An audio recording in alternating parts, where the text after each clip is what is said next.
Hi, good evening.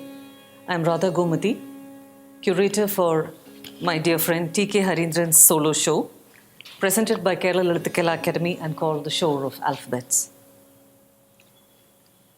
Ours has been a long and tumultuous friendship. Through some pretty difficult times, Hareendran was my senior in Baroda when he had come from the stormy scene in Trivandrum Fine Arts College to do his master's in Faculty of Fine Arts, MS University, Baroda, where I was an undergraduate student. And together, briefly, we were also there in the Indian Radical Sculptors and Association, an organization with which Hareendran has had a very long standing right from the time of its inception in college in Trivandrum. And the Hareendran I knew was the case with most of us at that time.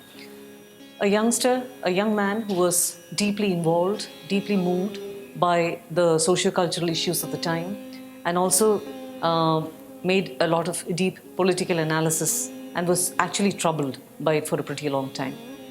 And as the years went by, I've had privilege of seeing Hareendran's socio-cultural and political concerns with culture deepen, widen, and broaden.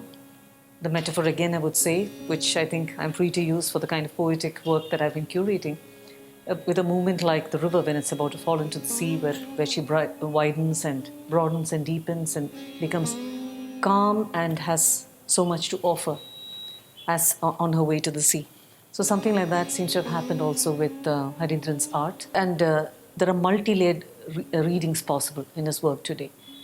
Actually, I do not want to talk too much about his work, except point just at a few things and leave it at that, because after all, the show is opening tomorrow and art has to be seen and felt and experienced there on the spot, and that too in a wonderful venue like Durbar Hall Art Gallery.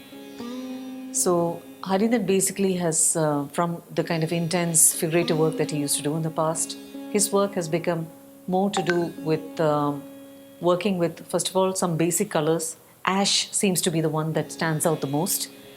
Ash has got a different ending with its connection to time in Indian culture. How does time become a presence in Hareendran's work? It's perhaps a very profound question to be attempting to answer here in this very short space of time. But to keep it very simple, I think one is definitely the predominance of the color grey in his work, which I feel derives from ashes, which is the ending. And the ashes have always had, bhasma or ashes have always had a very deep connotation and connection with the concept of kala in Indian culture. And another jump cut would be the presence of the sea itself, which Hareendran repeatedly uses as a visual metaphor.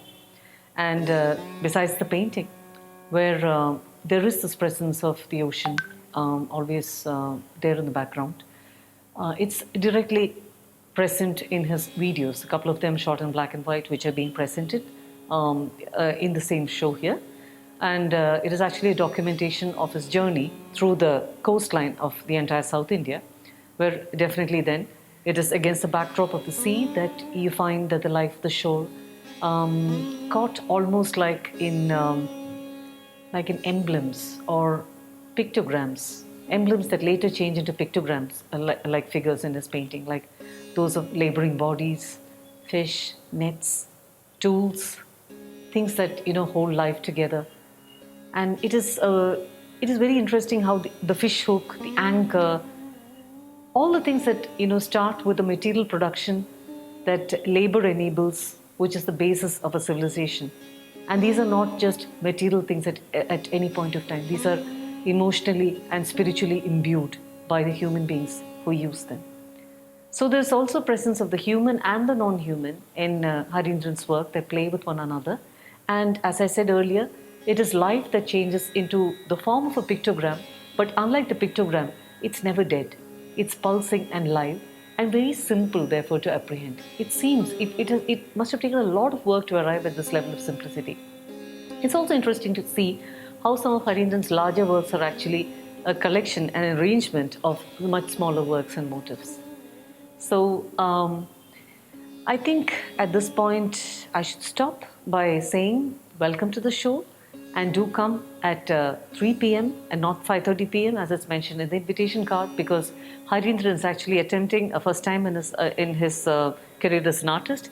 He's making a floor installation, or what we would traditionally call a kalam in Kerala, but nothing traditional about this one, because he's trying to reproduce a painting of his. Instead of using yellow ochre and the shades that he would use as a painter, he's actually using sea sand filtered, and which he has hand collected along with a few other natural derivatives.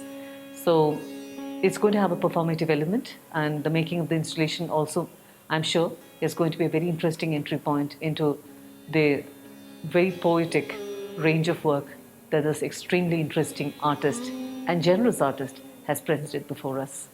So therefore, welcome to the shore of alphabet, and also welcome, here's just one more interesting point, to Aksharam, Aariyuda Mukham, which is the artist's own free, spontaneous translation of Shore of Alphabets, which has not happened any time before where he has presented Shore of Alphabets, but in this particular one, as part of a curatorial dialogue, where Aksharam actually means, the word Aksharam denotes alphabet or language, and the word Aksharam etymologically would mean that which does not know ksharam, or which does not know decay or disintegration.